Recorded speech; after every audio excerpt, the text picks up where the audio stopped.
Marwadi university మంచి భవిష్యత్తు కోసం తెలుగు విద్యార్థులు ఇష్టపడే యూనివర్సిటీ. కాల్ 9059052378 9059052379.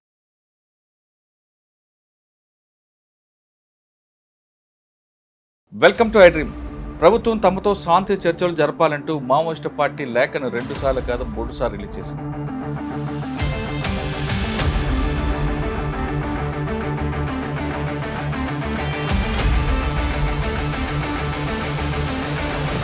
కానీ ఈ నేపథ్యంలో ఆపరేషన్ కగార్ ప్రారంభమైంది.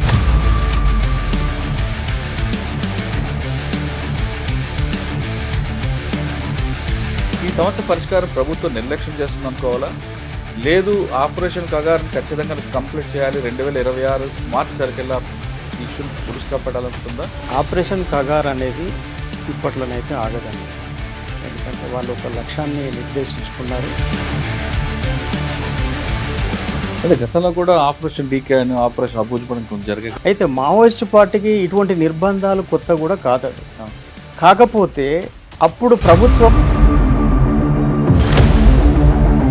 ఆపరేషన్ కగార్ అనేది చాలా పకడ్బందీ వ్యూహంతో చేస్తున్నారు. ఈ వ్యూహంలో భాగంగానే మావోయిస్టు పార్టీ అనేకమైనటువంటి పార్టీ ఎప్పుడు కూడా రక్త సంబంధం కన్నా వర్గ సంబంధమే గొప్పదంటది. నేను పార్టీలో ఉన్నప్పుడు దాన్నే నమ్మి అందులో పనిచేశానండి. కానీ ఇవాళ బయటకు వచ్చినాక,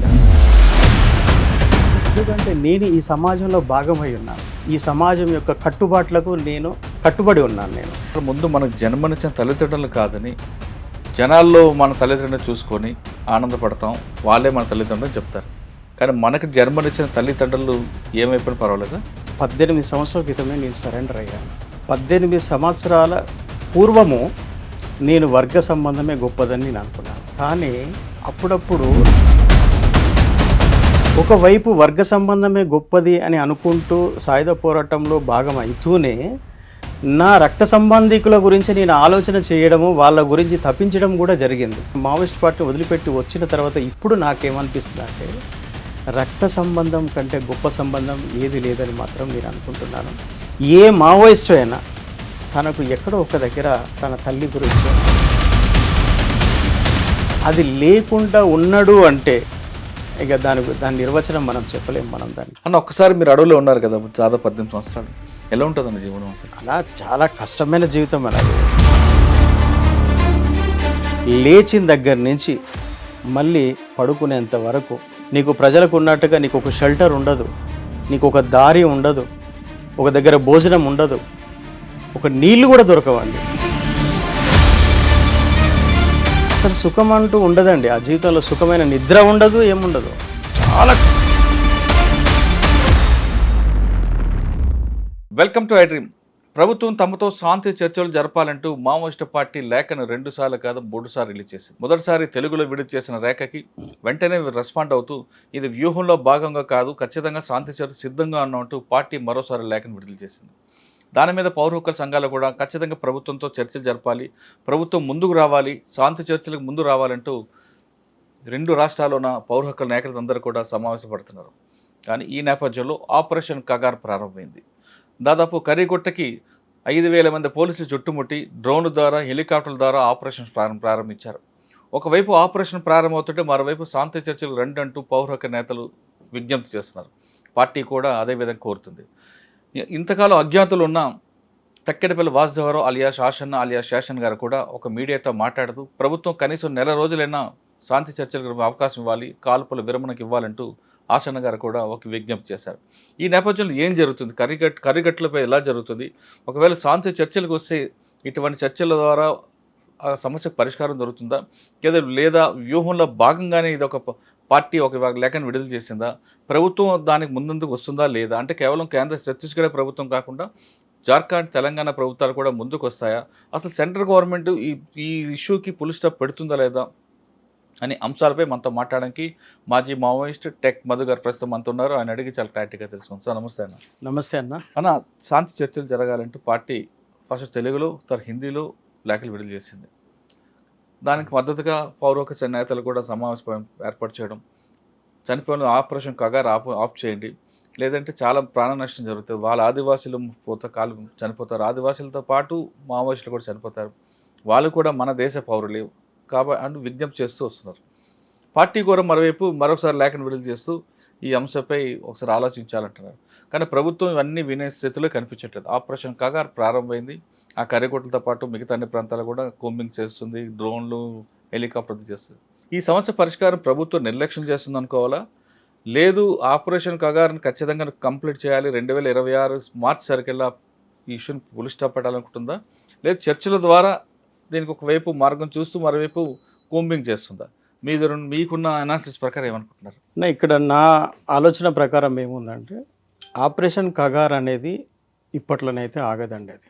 ఎందుకంటే వాళ్ళు ఒక లక్ష్యాన్ని నిర్దేశించుకున్నారు, దాని ప్రకారంగా వాళ్ళు ముందుకెళ్తున్నారు. వాళ్ళు ఏ ప్రభుత్వానికైనా ఏ సంస్థలకైనా కొన్ని లక్ష్యాలు ఉంటాయి. ఆ లక్ష్యాలు నెరవేర్చడానికి కొంత టైం బాండ్ ఇవన్నీ పెట్టుకుంటారు. ఆపరేషన్ కగార్ అనేది అది ఇవాళ కొత్తగా పదం కొత్తగా అనిపిస్తుంది, కానీ గత 30 ఏళ్ల నుంచి మనం చూసుకుంటే కనుక 1985 నుంచి మనం చూసుకుంటే కనుక ఇప్పటి వరకు విపరీతమైనటువంటి దాడులు ఇవన్నీ మావోయిస్ట్ పార్టీ మీద జరుగుతూనే ఉన్నాయి. అప్పుడు ఇటువంటి పేర్లు పెట్టలేదు, ఎందుకంటే తెలంగాణలో ఆంధ్రాలో ఉమ్మడి రాష్ట్ర కమిటీగా ఉన్నప్పుడు కూడా విపరీతమైనటువంటి ఎన్కౌంటర్లు జరిగినాయి, విపరీత దాడులు జరిగినాయి. అట్లానే నార్త్ తెలంగాణలో అసలు పార్టీని ఫస్ట్ లేకుండా చేసింది నార్త్ తెలంగాణలో. అయితే ఆ టైంలో ఇటువంటి పేరుతోని ఆపరేషన్లు పెట్టలేదు. అంటే గతంలో కూడా ఆపరేషన్ డీకే అని ఆపరేషన్ అబూజ్పడం జరిగాయి. అయితే ఇక్కడే మనం ఆలోచించాల్సిందంటే నిర్బంధం అనేది మొదటి నుంచి ఉన్నది, అది ఇవాళ కొత్తగా ఏం లేదు. అయితే మావోయిస్ట్ పార్టీకి ఇటువంటి నిర్బంధాలు కొత్త కూడా కాదు అవి. కాకపోతే అప్పుడు ప్రభుత్వం అంత సీరియస్గా తీసుకోలేదు, ఎందుకంటే 45 సంవత్సరాలుగా దండకారణ్యంలో పార్టీ ఉన్నప్పటికీ కూడా ఇంత సీరియస్ ఎప్పుడు కూడా ప్రభుత్వాలు తీసుకోలేదు. ఇక్కడ కాంగ్రెస్ ప్రభుత్వం అని మనం చెప్పవచ్చు, బీజేపీ ప్రభుత్వం అని చెప్పవచ్చు. ఏ ప్రభుత్వం అధికారంలో ఉన్నా కూడా కొంత ఎఫర్ట్ అయితే పెట్టారు. కానీ ఇప్పుడున్నటువంటి ప్రభుత్వము ఆపరేషన్ కగార్ అనేది చాలా పకడ్బందీ వ్యూహంతో చేస్తున్నారు. ఈ వ్యూహంలో భాగంగానే మావోయిస్టు పార్టీ అనేకమైనటువంటి నష్టాలను చవిచూస్తూ ఉంది. ఈ సందర్భంలోనే చర్చలు అనేది ప్రతిపాదన అనేది మావోయిస్ట్ పార్టీ నుంచి ముందుకు రావడం జరిగింది. ఈ చర్చలు కొనసాగుతాయా లేదా, ప్రభుత్వం దానికి సానుకూలంగా స్పందిస్తున్నదా లేదా అనేది మనము వేచి చూడాల్సిన అవసరం ఉంది. చర్చల ద్వారా అంటున్నారండి. చర్చలు అంటే ఆదివాసుల అభివృద్ధి అనుకోవాలా, లేదా దండకారణ్యం డెవలప్మెంట్ కావాలనుకోవాలా, లేదు 45 సంవత్సరాల నుంచి మావోయిస్ట్ పార్టీ అక్కడ ఉంది కాబట్టి ఆ పార్టీ చేసిన అభివృద్ధి కార్యక్రమాలు కూడా చర్చిస్తారు. ఇక్కడ చర్చలు అనే దాని ఎజెండా అయితే ఇంతవరకు ఎవరి నుంచి రాలేదు. అంటే శాంతి పార్టీ నుంచి కూడా ఎజెండా మేము చర్చలలో ఇవి పాయింట్స్ మేము ప్రస్తావించబోతున్నాము, ఈ చర్చలలో మేము ఈ అభివృద్ధి పనుల గురించి, లేదంటే ఆదివాసుల మీద జరుగుతున్నటువంటి అంటే ఇంకా వేరే వాళ్ళు ఏమనుకుంటున్నారో అది ఆ ఎజెండాను మాత్రం ఇంతవరకు అయితే వాళ్ళు ప్రస్తావించలేదు. ప్రస్తావించినప్పుడు చర్చలు ఎందుకు చేస్తున్నారు ఏంటిదనేది కూడా మనకు ఒక పెద్ద ప్రశ్న. అది శాంతి చర్చలు చేయాల్సింది, అది అవసరం కూడా. ఎందుకంటే ఇవాళ ఆదివాసీ ప్రజలు దీంట్లో చనిపోతున్నారు అనేది మనం అనుకుంటున్నాము, మావోయిస్టులు కూడా అదే చెప్తున్నారు. రైట్, ఇంట్లో ఎంతో కొంత ఆదివాసులు కూడా నష్టపోతున్నారు అనేది వాస్తవం. అది ఎందుకంటే యుద్ధం జరుగుతున్నప్పుడు అమాయకులు కూడా దాంట్లో బలైపోతుంటారు. కాబట్టి ఆ అమాయకులను సేవ్ చేయాలంటే చర్చలు చేయాలని చెప్పేసి మావోయిస్ట్ పార్టీ ఒక ప్రతిపాదన తీసుకొస్తుంది. దాంట్లో తప్పు లేదు, చర్చలు చేయాలనుకోవటంలో తప్పలేదు. ఎందుకంటే మనది డెమోక్రసీ కంట్రీ, ఎటువంటి పరిస్థితులైనా చర్చలు నిర్వహించాలా, శాంతియుతంగా పరిష్కారం అయిపోతే మంచిదే కదా, ఇరువైపులా మంచిదే కదా. అయితే చర్చలకు ప్రాతిపదిక ఏంటిది, ఏ విషయాల మీద చర్చలు చేయాలి, ఎవరితోని చర్చలు చేయాలి, ఆ చర్చలల్లో ప్రతిఫలాలు ఎలా ఉండాలి, అంటే ఫ్యూచర్లో మళ్ళీ ఇదే హింస కంటిన్యూ అవుతుందా, లేదు ఇంతటితో ఆగిపోతుందా, ఆదివాసుల యొక్క అభివృద్ధిని మనం ఏదైతే చెప్పుకుంటున్నామో ఆ ఆదివాసుల అభివృద్ధి మీదనే చర్చలు జరగాల, ఎలా జరగాలనేది దానికి ఒక ఎజెండా అనేది కంపల్సరీ అవసరం ఉంది. అది ఏదో ఒక రోజు మావోయిస్ట్ పార్టీ బహిర్గతం చేయాలి. ఈ మధ్య మనం వచ్చిన కొన్ని ఇంటర్వ్యూస్ ఇవన్నీ చూసినా, లేకుంటే పౌరస్పందన వేదిక వాళ్ళు మాట్లాడుతున్న దాని ప్రకారం చర్చలు చేయాలి, శాంతి చర్చలు చేయాలని అంటున్నారు తప్ప ఎజెండా ఏంటిది అనేది ఎవరు ఇంతవరకు దాన్ని బహిర్గతం చేయలేదు. ఇటు మావోయిస్ట్ పార్టీ చేయలేదు, ప్రజా సంఘాల వాళ్ళు కూడా చేయలేదు. అది చేయాల్సిన అవసరం ఉంది. ప్రభుత్వం కూడా ఇప్పుడు 40 సంవత్సరాల నుంచి డీకేలో ఉంది కాబట్టి మేము ఇటువంటి కార్యక్రమాలు చేసాం, ఆదివాసుల డెవలప్మెంట్ కోసం ఇటువంటి కార్యక్రమాలు చేపట్టాం, వాళ్ళ రాజకీయ చైతన్యం కోసం ఇటువంటి కార్యక్రమం చేపట్టామని ఒక పేపర్ నోటిఫికేషన్ ఇచ్చింది ఏమన్నా? ఇంతవరకైతే బహిరంగంగానైతే మనం ఎక్కడ చూడలేదు. జనసేన సర్కార్ ఒకటే కనిపిస్తుంది. జనసేన సర్కార్ ఒకటి మనం వింటున్నాం మనము. అయితే అభివృద్ధికి సంబంధించి ఎక్కడా ఇంతవరకు చర్చలు అనేది లేదు. ఖచ్చితంగా జరగాల్సింది ఏంటంటే అభివృద్ధి పైననే జరగాలి. మావోయిస్టు పార్టీ ఆదివాసీ ఒకప్పుడు మావోయిస్టు పార్టీకి వర్గ పోరాటం అని ముందుకు వచ్చేది. అందులో నేను కూడా భాగమే అయ్యాను. ఆ వర్గ పోరాటంలో మేము కూడా అనేకమైనటువంటి దాడులు చేశాము. ఏ రకంగా ముందుకు తీసుకెళ్లాలనో ఆ రకంగా ముందుకు తీసుకెళ్ళాం. కానీ గత 20 ఏళ్ల నుంచి మనము ఆ వర్గ పోరాటం అనే ఒక పదాన్ని పక్కకు పెట్టేసి దండకారణ్యము, ఆదివాసుల యొక్క హక్కులు, జల్ జంగల్ జమీన్ అనే దాని మీదనే మనం పోరాటం సాగుతుంది అంటున్నాం. ఇక్కడ వర్గ పోరాటం అనేటువంటి కాన్సెప్ట్ అనేది ఎక్కడ రావట్లేదు. ఇక్కడ వర్గ పోరాటం కాన్సెప్ట్ కనుక వస్తే ఈ వర్గము ఆదివాసులు ఒక వర్గము, ప్రభుత్వం ఒక వర్గం అవుతుందా అనేది మనం ఇక్కడ ఒక ప్రశ్నలాగానే మిగులుతుంది. దీన్ని స్పష్టం చేయాల్సిన అవసరం ఉంది. ఇది వర్గ పోరాటమా లేదు ఆదివాసుల హక్కుల పోరాటమా? ఒకవేళ ఆదివాసుల హక్కుల పోరాటమే అయితే గనక ఖచ్చితంగా ప్రభుత్వం కూర్చొని వాళ్ళ హక్కులేంటి, వాళ్ళ డిమాండ్లు ఏంటి, వాటి గురించి మాట్లాడాల్సిన అవసరం ఉంది.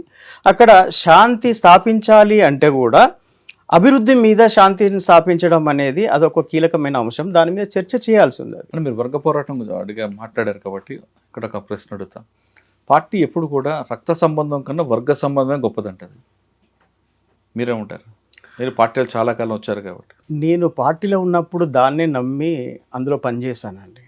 కానీ ఇవాళ బయటకు వచ్చినాక ఆ వర్గ సంబంధం గురించి కానీ వర్గ పోరాటాల గురించి కానీ నేను మాట్లాడడం కరెక్ట్ కాదు అది. ఎందుకంటే నేను ఈ సమాజంలో భాగమై ఉన్నాను. ఈ సమాజం యొక్క కట్టుబాట్లకు నేను కట్టుబడి ఉన్నాను. నేను అదేవిధంగా రాజ్యాంగబద్ధంగా నేను ఇక్కడ జీవిస్తున్నాను నేను. కాబట్టి వర్గ సంబంధం అనేది రాజ్యాంగబద్ధంగా కాదు, అది రాజ్యాంగేతరమైన. ఎందుకంటే మన భారత రాజ్యాంగానికి పూర్తి భిన్నమైంది మావోయిస్టు వర్గ సంబంధం అనేది. కానీ నేను ఆ వర్గ సంబంధంలో నేను లేను కాబట్టి నేను దాని గురించి నేను పెద్దగా మాట్లాడను. నేను ప్రస్తుత పరిస్థితులు అడగట్లేదు. గతంలో మీరు ఉన్నప్పుడు పార్టీ గురించి కానీ పార్టీలో మీరు ఉన్నప్పుడు విషయం మాట్లాడితే రక్త సంబంధం కానీ వర్గ సంబంధం గొప్పదంటారు పార్టీ. అసలు ముందు మనకు జన్మనిచ్చిన తల్లిదండ్రులు కాదని జనాల్లో మన తల్లిదండ్రులను చూసుకొని ఆనందపడతాం, వాళ్ళే మన తల్లిదండ్రులు చెప్తారు.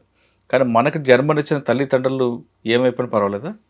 దీనికి సమాధానం చెప్పే ముందు నేను కొద్దిగా ఎక్స్క్యూజ్ చేయాలి. ఎందుకంటే నేను 18 సంవత్సరాల క్రితమే నేను సరెండర్ అయ్యాను. 18 సంవత్సరాల పూర్వము నేను వర్గ సంబంధమే గొప్పదని నేను అనుకున్నాను. కానీ అప్పుడప్పుడు నా మనసులో మా అమ్మ, మా చెల్లె వీళ్ళందరూ గుర్తుకొచ్చేవాళ్ళు. నాకు అనిపించింది వర్గ సంబంధమే గొప్పదని మనం అనుకుంటున్నాం కదా, వీళ్ళు ఎందుకు నా మనసులోకి వస్తున్నారు? ఓకే, అసలు వాళ్ళు ఏమయ్యారు ఏంటిదని కూడా నేను చాలా సందర్భాల్లో బాధపడ్డ సందర్భం ఉంది. ఒకవైపు వర్గ సంబంధమే గొప్పది అని అనుకుంటూ సాయుధ పోరాటంలో భాగం అవుతూనే నా రక్త సంబంధికుల గురించి నేను ఆలోచన చేయడము, వాళ్ళ గురించి తప్పించడం కూడా జరిగింది.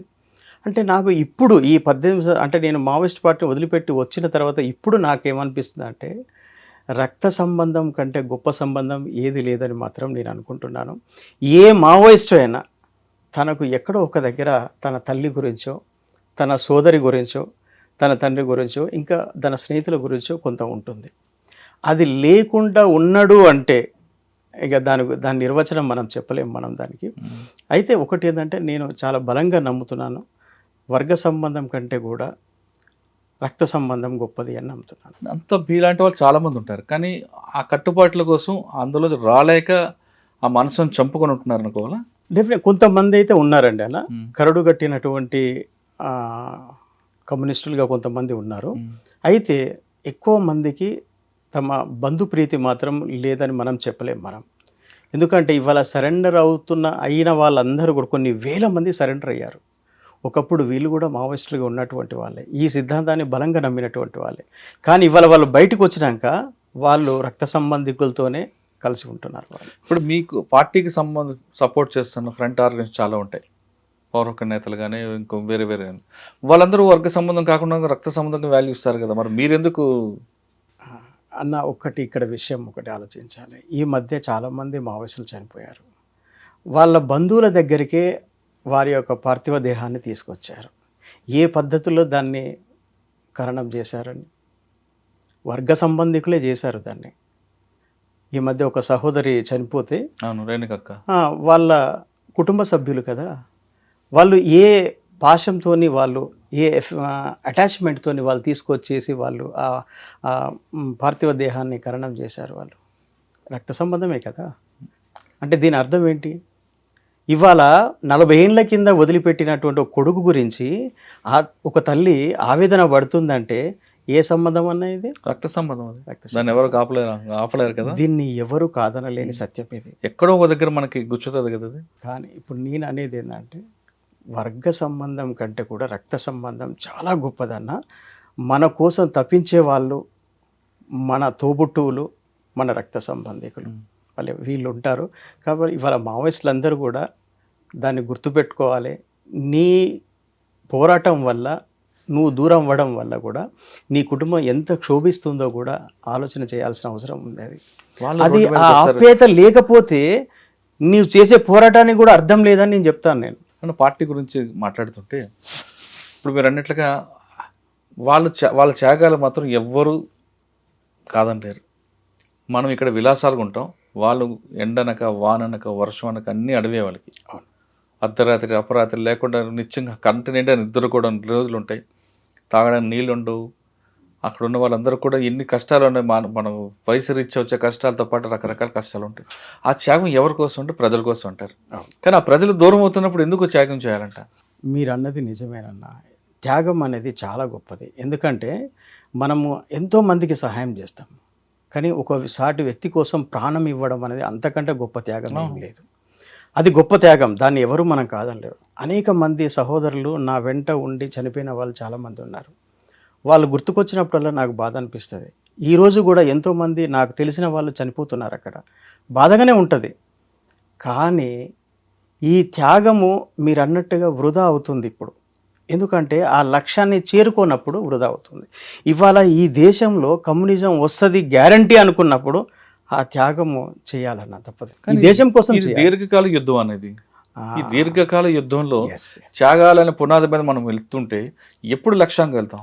ఇది ఇప్పుడు మీరు మాట్లాడారు ఉన్నారు కదా, దీర్ఘకాలిక పోరాటము ఇలా చేస్తుంటే ఈ త్యాగాలకు ఏమైనా విలువ ఉందన్నది ఖచ్చితంగా ఇక్కడ ఆలోచన చేయాలి. సమాజం ఆలోచన చేయాలి. ఇక్కడ ఒక్క మావోయిస్టులని కాదు, ఈ సిద్ధాంతము మంచిదని నమ్మేటువంటి వాళ్ళు, ఆ సానుభూతి పరులు కానీ లేదు, కమ్యూనిస్టు పార్టీ కూడా దీర్ఘకాలిక సాయుధ పోరాటం అంటే దీని ఒక లిమిట్ లేకపోతే అది దానికి 100% వృధా అవుతుంది. అంటే దేనికైనా ఒక ప్రొడక్ట్కు ఆ తయారు కావాలంటే ఒక నిర్దిత లక్ష్యాన్ని పెట్టుకొని చేస్తారు. లేకుండా జీవితాంతం తరతరాలుగా పోరాటం చేస్తుంటే దానికి మీకు ఎక్కడ లక్ష్యం? ఇవాళ దీర్ఘకాలికం అనుకుంటూ పోతుంటే ఇవాళ కగారుకు ఎందుకు ఒక టైం బాండ్ పెట్టుకున్నారు వాళ్ళు? మేము కూడా దీర్ఘకాలికం పాటు మేము మావోయిస్టులతో కొట్లాడుతామని ప్రభుత్వం చెప్పట్లేదు కదా. అంటే ప్రతి దానికి కూడా ఒక టైం, మనకు కూడా ఒక టైం లిమిట్స్ ఉంటుంది. మనం ఇప్పుడు ఇలా ఉద్యోగం చేస్తున్నామంటే 8 గంటలు పని చేస్తాం అనేది ఉంటుంది. అంటే ప్రతిదానికి ఒక టైం లిమిట్స్ ఉంటుంది. ఆ లిమిట్స్ లేకుండా పోతే అది విచక్షణ లేకుండా అయిపోతుంది. అది మీరు అన్నట్టు దీర్ఘకాల సాయుధ పోరాటం అనుకున్నా ఒక తరం తర్వాత ఇంకో తరం, ఆ తరం వాళ్ళ ఆ కుటుంబాలు రావట్లేదు, బయట వాళ్ళు వస్తున్నారు, వాళ్ళ మనస్తత్వం మారుతుంది, వాళ్ళ ఆలోచన మారిపోతున్నాయి. ఇంకా మీ లక్ష్యం ఎప్పుడు నెరవేరుతుంది? ఇంకా అన్న దీర్ఘకాలికం ఏ పోరాటం జరగలేదన్న. మావో ఏ టైంలో దీనికి ఆ పేరు పెట్టాడో కానీ ఆయన కూడా దీర్ఘకాలికం చేయలేదు. అది 1921లో స్టార్ట్ అయిన కమ్యూనిస్టు పార్టీ చైనాలో 48 వరకు కంప్లీట్ చేసిందన్న. అక్కడ అంటే ఎంత 27 ఇయర్స్లో అక్కడ ఫినిష్ అయిపోయింది. అక్కడ ఇక్కడ 45 ఏళ్ళు మనం చేస్తున్నాం. ఇక్కడ ఇది అవసరమా లేదా అనేది కూడా ఆలోచించాలి. అది ఇంత సుదీర్ఘకాలం పాటు సాగే పోరాటము ఈ భారతదేశానికి అవసరమా లేదా అనేది కూడా చర్చ చేయాల్సిన అవసరం ఉంది. అది అంటే మీరు చెప్తున్నట్టు సుదీర్ఘకాలం చేస్తున్న పోరాటం కేవలం అడవుల వరకు మాత్రమేనా? మిగతా ఎవరు బడుగు బలహీన వర్గాలు ప్లెయిన్ ఏరియాలు లేరా? వాళ్ళ వైపు మీకు చూడరా పార్టీ? వాస్తవానికన్నా నాకు తెలిసిన వరకు నేను చెప్తున్నాను వినండి. అడవులను మేము రక్షణ ప్రాంతాలుగా చేసుకోవాలన్న ఉద్దేశం నుంచే దండకారణ్యంలో అడుగు పెట్టడం జరిగింది. అది నాకున్న పరిజ్ఞానం ప్రకారము నేను కొండపల్లి రాసినటువంటి సాహిత్యం చదివాను. మావోయిస్ట్ పార్టీలో ఉన్నప్పుడు మావోయిస్ట్ పార్టీ డాక్యుమెంట్స్ ఇవన్నీ చదివినప్పుడు నాకు అర్థమైంది అంటే మైదాన ప్రాంతాలలో శత్రువు యొక్క దాడులు తీవ్రతరమైనప్పుడు రక్షణ కోసం మనం లోతట్టు ప్రాంతాలకు వెళ్ళాలనేది మా కాన్సెప్ట్. అందులో భాగంగానే దండకారణ్యంలోకి మేము 80లో ఎంటర్ అయ్యాం. ఇటు మైదాన ప్రాంతాల్లో దళాలు మొదలుపెట్టినప్పుడే దండకారణ్యంలో కూడా మొదలుపెట్టి చేసాం. అది రక్షణ ప్రాంతంగా ఉంచుకోవాలండి. కానీ ఇవాళ మైదాన ప్రాంతాల్లో పూర్తిగా ఉద్యమం లేకుండా పోయింది. ఆ దండకారణ్యం ఏదైతే లోతట్టు ప్రాంతం ఉందో, అడవి ప్రాంతం ఉందో అక్కడ మాత్రమే మిగిలింది. ఇవాళ అక్కడ కూడా పునాదులు లేకుండా పోతున్నాయి. అంటే మేము ఏదైతే ఆ రోజు ఆలోచించామో ఇది తప్పు అనేది ఇవాళ తేలిపోతున్నది. ఇది ఈ కగారు అనే ఆపరేషన్ అనేది ఇంతటితో ఆగుద్దని మనం అనుకోవటానికి వీల్లేదు. ఇది కంటిన్యూగా ప్రభుత్వం తన లక్ష్యాన్ని అది నెరవేర్చి ఉండదు. ఇవాళ మనం ఎంత నోరు గగ్గోలు పెట్టి శాంతి చర్చలు అన్నా కూడా అది వినే పరిస్థితి అయితే లేదు. ఒక సంవత్సరం క్రితం ఛత్తీస్గఢ్ కొత్త గవర్నమెంట్ ప్రారంభమైన కొత్తల్లో అక్కడ హోమ్ మినిస్టర్ కానీ డిప్యూటీ సీఎం కానీ పార్టీతో చర్చలకు సిద్ధం అంటూ వాళ్ళు ప్రకటించారు. కానీ పార్టీ వైపు నుంచి స్పందన లేదు. పార్టీ కొన్ని కండిషన్లు పెట్టడంతో వాళ్ళు దాన్ని డ్రాప్ అయ్యి పూర్తిగా ఆపరేషన్గా ఇచ్చారు. ఇప్పుడు ఆపరేషన్ స్టార్ట్ అయిన తర్వాత మీరు సిద్ధాంతాలు లేదంటే మీ శాంతి చర్చలు అంటే పార్టీ ప్రభుత్వం దిగుతుంది అనుకుంటారా? అది మనం చూస్తున్నాం, మనకు అర్థమవుతుంది కదా. ఆల్రెడీ ప్రభుత్వం ఇప్పటికీ 2-3 సార్లు స్టేట్మెంట్ కూడా ఇచ్చాము. మేము కాల్పుల విరమణ ఆపేది అయితే లేదు. ఒకవేళ మీరు ఉద్యమం కొనసాగించలేకపోతే మీరు సరెండర్ కండి. మా సరెండర్ పాలసీని మేము చాలా సరళీకృతం చేశాము, అన్ని ఫెసిలిటీస్ మీకు కల్పిస్తున్నాము, మీరు సరెండర్ కాండి అనేది ఆ స్టాండ్ మీదనే గవర్నమెంట్ ఉంది. ఇక చర్చలు జరుపుతుందని మనం ఎలా అనుకుంటాం? మనం అనుకోలేం. కానీ ఇక్కడ ఏమవుతుందంటే కొన్ని ప్రజాస్వామిక శక్తులు ప్రజాస్వామ్యంలో హింస వద్దు అనుకునే వాళ్ళు రిక్వెస్ట్ చేస్తారు ప్రభుత్వాన్ని, అయ్యా మీరు చర్చలు జరపండి, వాళ్ళు మన పిల్లలే, ఈ రక్తపాతం ఎందుకు, వాళ్ళ డిమాండ్స్ ఏంటో మీరు మాట్లాడండి, వాళ్ళని జనజీవన స్రవంతిలోకి తీసుకురండి అని చెప్పేసి కొంతమంది ప్రజాస్వామిక శక్తులు ప్రపోజల్ తీసుకొస్తుంది గవర్నమెంట్ దగ్గరికి. ఇవాళ అదే జరుగుతుంది. అది కరెక్ట్. ఎలా స్పందిస్తుంది? ప్రజాస్వామ్య శక్తులు సిఆర్పిఎఫ్ దళం మీద 71 మంది చనిపోయినప్పుడు కానీ, బిఎస్ఎఫ్ క్యాంప్ మీద కొట్టినప్పుడు కానీ మరి అప్పుడు పార్టీ వైపు ఈ సూచన తీసుకెళ్ళదు కదా. ఇవాళ ఆ విషయాన్ని కూడా బలంగా చర్చ జరుగుతుంది దాని మీద. అప్పుడు కానీ పార్టీ ప్రజాస్వామ్య శక్తులంతా ముందు వీలుంటే ఇప్పుడు ప్రభుత్వం కూడా గట్టిగా వీళ్ళకి గౌరవించదు కదా వీళ్ళ సూచనల్ని. అందుకే పట్టించుకోవటం లేదు. ఇప్పుడు రెండు వైపులా బ్యాలెన్స్గా ఉండాల్సినటువంటి పౌరస్పందన వేదిక రెండు వైపులా బ్యాలెన్స్గా లేదు. అంటే పోలీసులకి హక్కులు ఉండవా? ఇక్కడ ఉంటాయండి. తుపాకీని సమర్థిస్తున్నటువంటి వాళ్ళు ఆ రోజు తుపాకీది ఆధిపత్యం ఉంది. ఎందుకంటే ఒకప్పుడు సాల్వాజుడం అనే ఒక ఆర్గనైజేషన్ ఛత్తీస్గఢ్లో, ఈ ఆర్గనైజేషన్లో తుపాకులు వాళ్ళకు ప్రభుత్వమే తుపాకులు ఇచ్చింది. అయితే ఆ నేతను చంపేశారు కదా, మహేంద్ర కర్మను చంపేయడంతో అది అక్కడ సమాప్తం అయిపోయింది. అయితే ఆ టైంలో అనేక మంది ప్రజలు చనిపోయారు. దాంట్లో ఒక క్యాంపు మీద దాడి చేసి 47 మందినో ఏమో చంపేశారు ఒకసారి. తర్వాత ఒక ట్రాక్టర్లో ఈ సాల్వాజుడం వాళ్ళు పోతా అంటే మైన్స్ పెట్టి పేల్చేశారు. అంటే వాళ్ళు కూడా సాధారణ ప్రజలే, కానీ మావోయిస్టు పార్టీకి వ్యతిరేకంగా ర్యాలీ అయినటువంటి ఒక గ్రూప్ అది సాల్వాజుడం అనేది. ఆ జుడుమును అంతం చేయటంలో మావోయిస్టు పార్టీ తన శక్తి సామర్థ్యాలతోనే అది ఎదుర్కోగలిగింది. ఆ టైంలోనే విపరీతంగా పార్టీ క్యాడర్ పెరిగింది. ఎందుకంటే రక్షణ ఎవరిస్తే వాళ్ళ వైపు వెళ్ళిపోతారు. అప్పుడు సాల్వాజుడం దాడులకు భయపడిన ప్రజలంతా కూడా మావోయిస్టు పార్టీ వైపు వెళ్ళారు. ప్లాటూన్లు, కంపెనీలు, దళాలు అప్పుడే విపరీతంగా పెరిగినాయి. అప్పుడు ఈరోజు ప్రభుత్వము అదే సాల్వాజుడంలో మిగిలిపోయిన వాళ్ళనందరినీ కూడా డిఆర్జీలో చేర్చుకొని వాళ్ళతోని ఒక మంచి ఆర్మర్డ్ ఫోర్స్ను తయారు చేసింది. రీసెంట్లీగా మావోయిస్ట్ పార్టీని కూడా దాన్ని అంగీకరిస్తుంది. అక్కడ ఉన్నటువంటి జిఆర్డీలకు మేమే శిక్షణ ఇచ్చినాము, వాళ్ళని మేమే తయారు చేసినటువంటి టీం అది. అందుకే వాళ్ళతో మాకు ఎక్కువ నష్టాలు జరుగుతున్నాయి, వాళ్ళతో మేము యుద్ధం చేయడంలో మాకు సమస్య ఎదురవుతుందని చెప్పి కూడా వాళ్ళే బహిరంగంగా ఒప్పుకుంటున్నారు వాళ్ళు. కానీ పోలీసులు ఏమంటున్నారంటే, ఛత్తీస్గఢ్ పోలీసులు కానీ ఇంకా వేరే స్టేట్ పోలీసులు, సెంట్రల్ కమిటీ మెంబర్స్ అందరూ కూడా సేఫ్గా ఉంటారు, వాళ్ళకి సెక్యూరిటీ ఇస్తున్న ఆదివాసులందరూ చనిపోతున్నారు, వాళ్ళు ఎప్పుడు సేఫ్గా ఉంటారు, నష్టపోయేది ఎక్కువ ఆదివాసీలేని. డెఫినెట్లీ నాయకత్వం సేఫ్టీలో ఉంటుందండి, దాంట్లో డౌటే లేదు. అంటే ఒక సెంట్రల్ కమిటీ మెంబర్కి ఎన్ని కిలోమీటర్ దూరంలో రేడియేషన్లు ఉంటారండి? అట్లానే కాదు, ఒక సెంట్రల్ కమిటీ మెంబర్తో కనీసం 30 నుంచి 50 మంది వరకు రక్షణగా ఉంటారు. అయితే ఇవాళ వాళ్ళకు కూడా సెక్యూరిటీ లేదు. ఎందుకంటే కగార్ ఆపరేషన్ పేరుతో వేల మందిని మొబిలైజ్ చేస్తున్నారు. ఈ మధ్య ఒక 2-3 చనిపోయారు సెంట్రల్ కమిటీ వాళ్ళు. అంటే వాళ్ళు రియల్ ఎన్కౌంటర్లలోనే చనిపోయారు. వాళ్ళు చనిపోయారంటే వాళ్ళకు రక్షణ లేదని అర్థం కదా. ఇవాళ మనము ఎవరికి కూడా దండకారణ్యంలో రక్షణ లేదు కాబట్టే ప్రభుత్వం వైపు ఆధిపత్యం పెరుగుతుంది కాబట్టే చర్చలు అనే ప్రతిపాదన ముందుకు వస్తుంది. లేకుంటే గత 20 ఏళ్ల నుంచి ఎందుకు జరగలేదు? కాబట్టి అది మనం అట్లనే అర్థం చేసుకోవాలి మనం. ఓకే.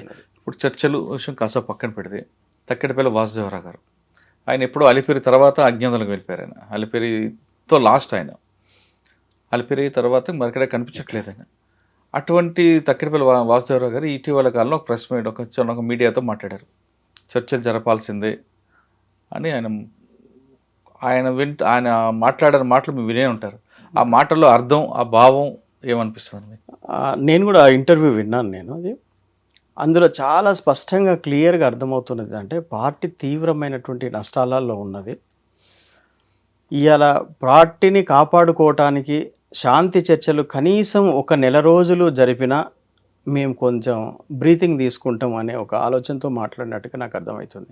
అయితే దాంట్లో ఇంకొక విషయాన్ని కూడా ఆయన చాలా స్పష్టంగా చెప్పారు.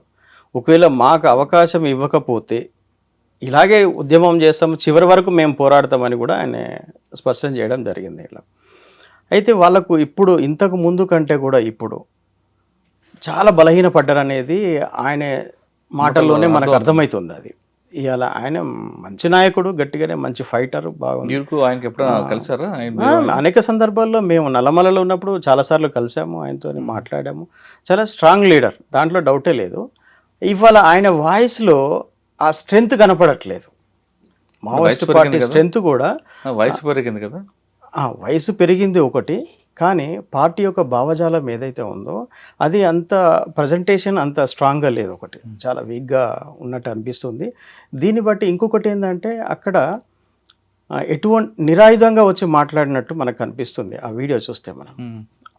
అంటే బహుశా నేను అనుకుంటాను శాంతి చర్చలకు మేము సిద్ధంగా ఉన్నాము అనే ఒక ఇండికేషన్ ఇవ్వటానికి బహుశా అతను ఆయుధం లేకుండా వచ్చిండేమో అని అనిపిస్తుంది. అది చాలా సాధారణంగా కనిపించాడు, చాలా సాధారణంగా కనిపించాడు.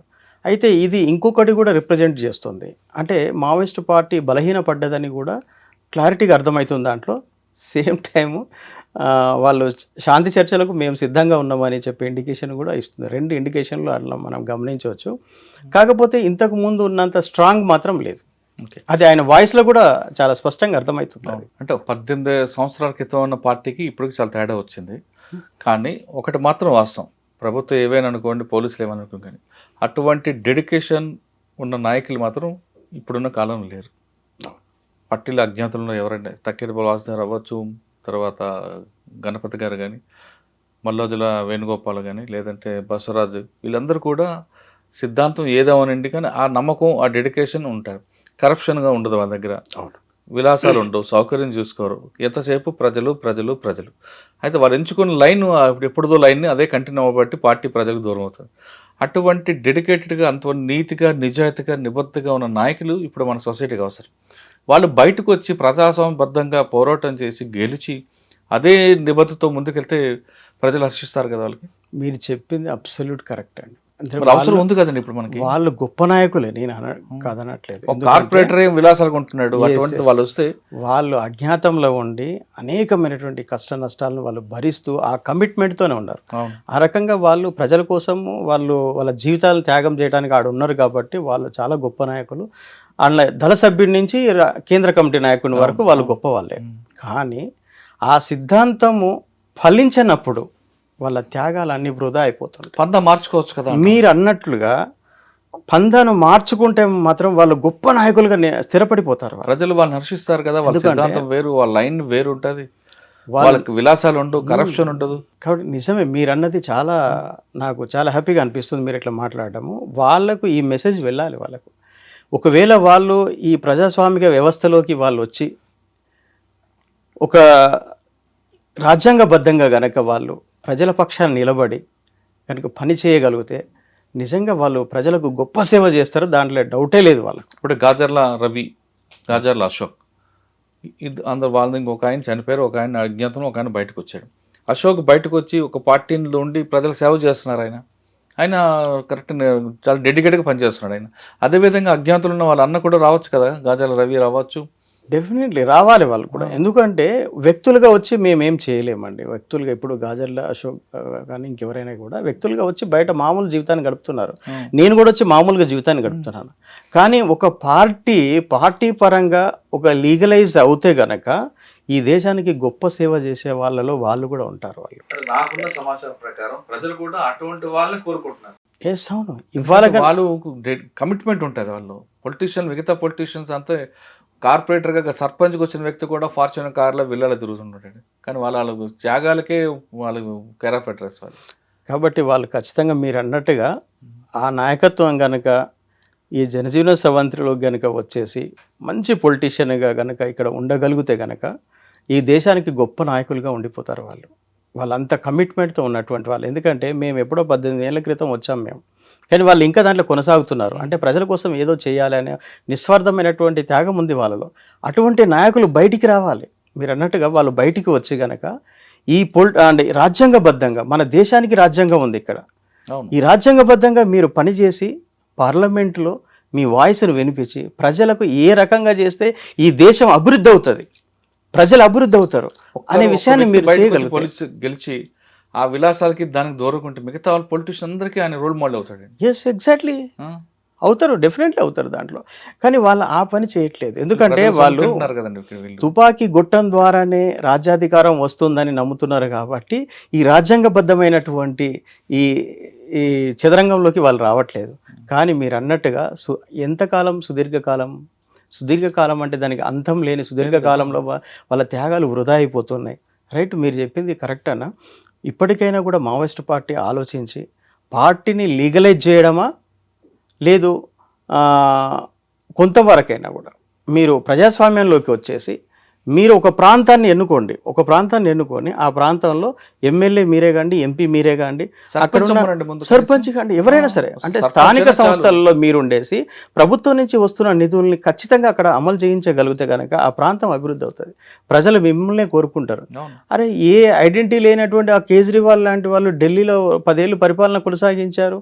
ఆయన దేనికోసం వచ్చాడు? ఆయన నిజంగా వాళ్ళు కానీ బయటకు వచ్చి ఒక నాయకుడిగా ప్రజాస్వామ్యం నిలబడితే ప్రజలు కూడా గెలిపించే సిద్ధం ఉన్నారండి. అరే 100% అండి, నేర్చుకుంటారు. ఎందుకంటే ఖర్చులు ప్రజలు డబ్బులు అనేది వాళ్ళకి చాలా కేర్ఫుల్ గా చూస్తారు. చెప్తున్నాయి కదండి, వాళ్ళు గొప్ప నాయకులే. వాళ్ళు ఈ రోజు కూడా గొప్ప నాయకులే. కాకపోతే వాళ్ళు ప్రజాస్వామ్యంలోకి వచ్చి ప్రజాస్వామ్యబద్ధంగా కనుక వాళ్ళు నాయకులుగా ఉండి ప్రజలకు నాయకత్వం వహిస్తే చాలా అభివృద్ధి సాధించగలుగుతారు. ప్రజలకు మేలు జరుగుతుంది, మంచి మేలు జరుగుతుంది. పేద వర్గాలు మంచి ఉన్నతమైన స్థానాలకు వెళ్ళడానికి అవకాశాలు దొరుకుతున్నాయి, మంచి విద్య దొరుకుతుంది. అటువంటి కమిట్మెంట్ ఉంది వాళ్ళ దగ్గర. అన్నిటికన్నా కరప్షన్, జీరో కరప్షన్. అంతకంటే గొప్ప నాయకులు ఎవరు దొరుకుతారు మనకు? విలాసాలు ఉండవు, ప్రజల కోసం నిరంతరం ఆలోచిస్తారు. అన్న ఒక్కసారి మీరు అడవిలో ఉన్నారు కదా దాదాపు 18 సంవత్సరాలు, ఎలా ఉంటుందండి జీవనం అసలు? పొద్దున్న ఉదయం నుంచి సాయంత్రం వరకు ఎండ. ఇప్పుడు మా దగ్గర ఎండ ఎక్కువ వస్తేనే చూబా అని అంటారు మన వాళ్ళు. కరెంట్ లేకపోతే అసలు ఉండలేము, వర్షం పడితే కష్టం ఉంటుంది. ఈ అన్ని ప్రతికూల పరిస్థితులు అనుకూలంగా ఎలాగుంటుంటారు మీరు? అలా చాలా కష్టమైన జీవితం అన్నది. అసలు పోలీసులు వస్తారా, ఒక పాములు ఉంటాయి, ఒక జంతువులు ఉంటాయి, తర్వాత మనకి కోవట్లు ఉంటారు. నిరంతరము అది ఒక స్ట్రగుల్. అది నీతోని నువ్వు స్ట్రగుల్ చేసుకోవాలి. సేమ్ టైము మన శత్రువైన ఎవరైతే భావిస్తున్నామో వాళ్ళతోని స్ట్రగుల్ చేయాలి మనం. అంటే 2 రకాల పోరాటం చేయాలి. ఈ 2 రకాల, ఈ మొదటిది ఏదైతే ఉందో నీతో నువ్వు స్ట్రగుల్ చేయడం అనేది, లేచిన దగ్గర నుంచి మళ్ళీ పడుకునేంత వరకు ప్రతి అననుకూల పరిస్థితులని నువ్వు జీవించాలి. ఎక్కడ కూడా అనుకూలమైన పరిస్థితులు ఉండవు. నీకు ప్రజలకు ఉన్నట్టుగా నీకు ఒక షెల్టర్ ఉండదు, నీకు ఒక దారి ఉండదు, ఒక దగ్గర భోజనం ఉండదు, ఒక నీళ్లు కూడా దొరకవండి, మంచినీళ్ళు కూడా దొరకని పరిస్థితి. అటువంటి పరిస్థితులలో అక్కడ మావోయిస్టులు జీవిస్తున్నారు. అక్కడ ఇవాళ ప్రతి వాటర్ పాయింట్ దగ్గర పోలీసులే ఉన్నారు. ఎందుకంటే వాటర్ పాయింట్స్ విపరీతంగా పెరగవు కదా, అవి కొన్నే ఉంటాయి. ఆ కొన్నిటి దగ్గర వాళ్ళు క్యాంపులు పెట్టుకొని కూర్చున్నారు. నువ్వు ఎక్కడికి వెళ్తావు? ఏదో ఒక గ్రామానికి వెళ్ళాలి. ప్రతి గ్రామంలో ఇప్పుడు క్యాంపులు వస్తున్నాయి. ఇంకా నీకు ఎంత క్లిష్ట పరిస్థితి ఉంది ఆలోచించండి. చాలా కష్టమైన జీవితం. నిద్ర లేకపోతే చాలా మంది బతకలేరు. ఆ నిద్ర కూడా కంటి నిండా హాయిగా పడుకున్నామని ఎప్పుడు ఉంటుందా? అసలు సుఖం అంటూ ఉండదండి ఆ జీవితంలో. సుఖమైన నిద్ర ఉండదు, ఏముండదు. చాలా కష్టమైనటువంటి జీవితాలు వాళ్ళే. ఎందుకంటే మేము అనుభవించి హాయిగా పడుకున్నామని ఎప్పుడైనా అనిపించింది? ఉండదు, అస్సలే ఉండదు. కడుపు నిండా తిన్నామని అనిపించిందా? తిన్నది కడుపుకు పట్టదు అసలు. ఎప్పుడన్నా ఒకరోజు దొరికితే అది మహా ఆనందంగా తింటాం, కానీ అది కూడా మన కడుపుకుండా, ఎందుకంటే తిన్న వెంటనే మళ్ళీ అక్కడి నుంచి వెళ్ళిపోవాలి. ఇప్పుడు ఒక గ్రామంలో ఏదో ఒక విందు జరుగుతుందని మనం వచ్చామంటే వాళ్ళు మంచి భోజనం మనకు పెడతారు మనకు, కానీ మనం ఎక్కువసేపు ఉంటే ఈ సమాచారం పోలీసులకు చేరుతుందేమో అన్న భయంతో ఆ తిన్నదాన్ని వదిలిపెట్టేసి మళ్ళీ మనం పరిగెత్తాల్సి ఉంటుంది అన్నట్టు. ఇట్లా ఒక సందర్భంలో మేము ఒక గ్రామానికి వెళ్ళాం. మేము రంగారెడ్డి జిల్లాలో దళాలు ఉన్నప్పుడు ఒక గ్రామానికి వెళ్ళాం. రంగారెడ్డి జిల్లాలో వికారాబాద్ దగ్గర అన్నట్టు. అక్కడ అదొక చిన్న గ్రామం, అది ఆ గ్రామం అంతా కూడా అడవి ఆనుకొని ఉంటుంది అన్నట్టు. ఆడ గ్రామ దేవత జరుగుతుంది అక్కడ. దానికి ఒక 20-30 మేకల్ని అక్కడ వాళ్ళు కోసి పెద్ద ఎత్తున భారీ ఎత్తున చేస్తున్నారు. ఆ పక్కన మేము ఉన్నాం కాబట్టి మేము కూడా వీళ్ళు ఎలా చేస్తున్నారో అని చెప్పి మా దళం కూడా అక్కడికి వచ్చింది అన్నట్టు. వస్తే మేము వచ్చిన సంతోషంలో వాళ్ళు కూడా చాలా సంతోషంగా ఉన్నారు. అంతా అయిపోయింది. మాకు భోజనాలు పెట్టారు, వాళ్ళు భోజనాలు పెట్టారు. అయితే ఆ భోజనాలు తిన్న తర్వాత ఆ విందు ఎక్కడైతే జరుగుతుందో అక్కడికి ఒక ట్రాక్టరు, ఒక జీపు 2 వచ్చినాయి అన్నట్టు. అది అడవి పక్కన ఉండేసి మేము అప్పటికే కొంత సెంట్రీలు, ఒక 1/2 కిలోమీటర్ దూరంలో సెంట్రీలు పెట్టాం కాబట్టి వాళ్ళు వచ్చేసి అన్న ఒక జీపును, ఒక ట్రాక్టర్ వస్తుంది అన్నారు. ఇక మేము తినేసి వెంటనే కథం పరిగెత్తని ఎక్కి కొండలు ఎక్కి కూర్చున్నాము. ఆ వచ్చిన వాళ్ళు ఎవరో కాదు, అక్కడ ఎవరైతే అక్కడ ఈవెంట్ చేస్తున్నారో వాళ్ళకి సంబంధించిన బంధువులు వస్తున్నారు అన్నట్టు అక్కడికి. అంటే మేము ఎంత సంతోషంగా తిన్నామో ఆ సంతోషం ఎక్కువ కాలం నిలబడదు, అది కూడా పట్టదు కదా. ఇక ఎక్కడ పడుతుంది? మేము తిని వెంటనే కొండలు ఎక్కుడు మొదలు పెట్టాము.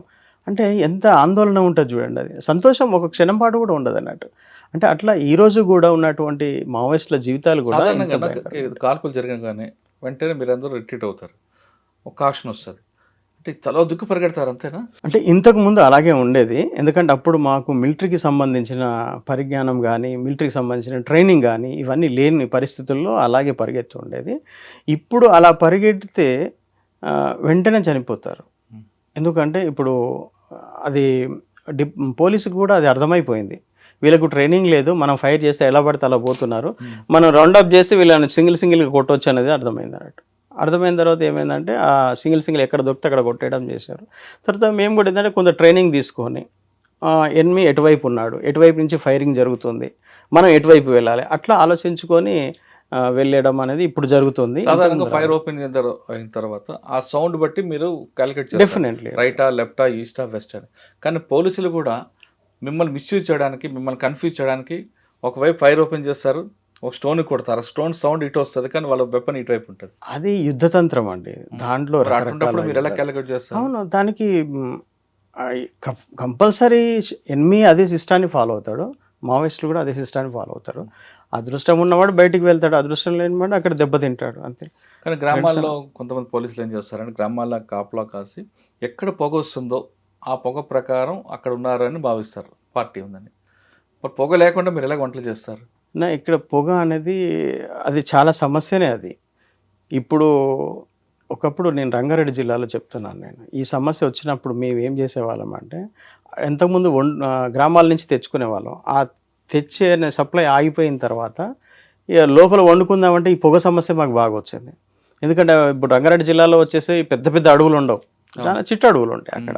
కాబట్టి పొగది ఒక పెద్ద సమస్య. కాబట్టి మేము ఏం చేసామంటే అటుకులు, మురమరాలు ఉంటాయి కదా, ఇవి తీసుకొచ్చుకొని దాంట్లోనే కారం ఉప్పు కలిపి పెట్టి మేము అట్లా తినేవాళ్ళం తప్ప వంటలు వండేవాళ్ళం కాదు.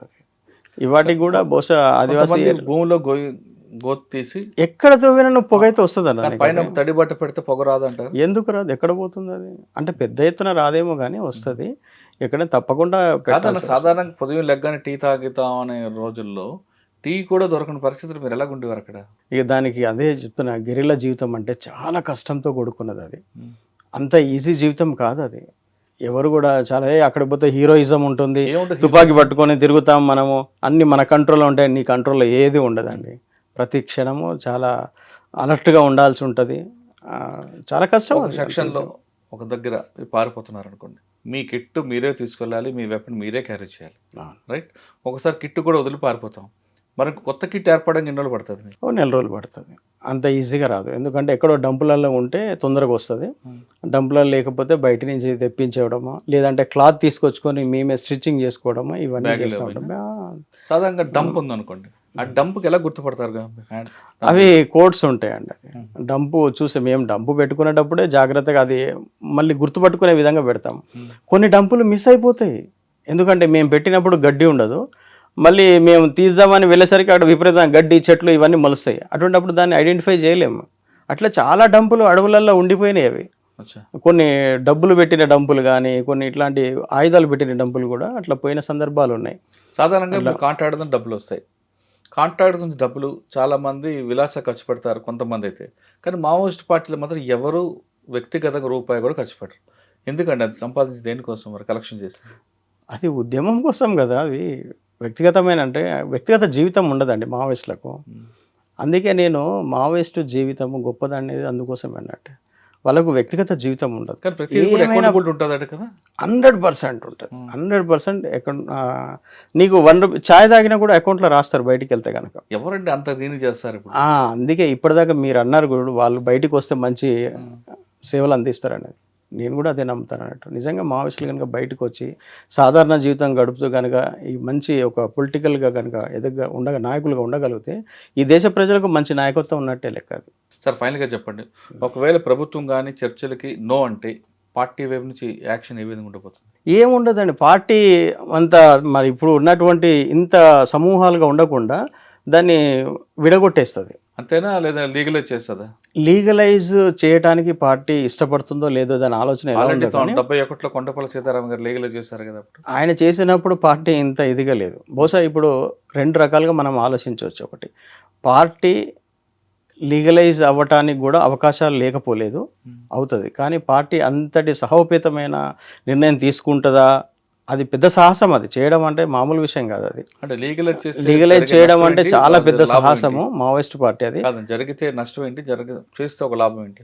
అయితే ఒకవేళ చేస్తే ప్రజలకు లాభం, పార్టీ లీగలైజ్ అవుతే గనక దండకారణ్యం ప్రజలకు లాభము, ఆదివాసులకు లాభము, దేశ ప్రజలకు కూడా లాభమే. ఎందుకంటే ఒక నిజాయితీ కలిగినటువంటి నాయకుడు వస్తాడు అందులోకెళ్ళి, నిస్వార్థపరుడైనటువంటి నాయకుడు వస్తాడు.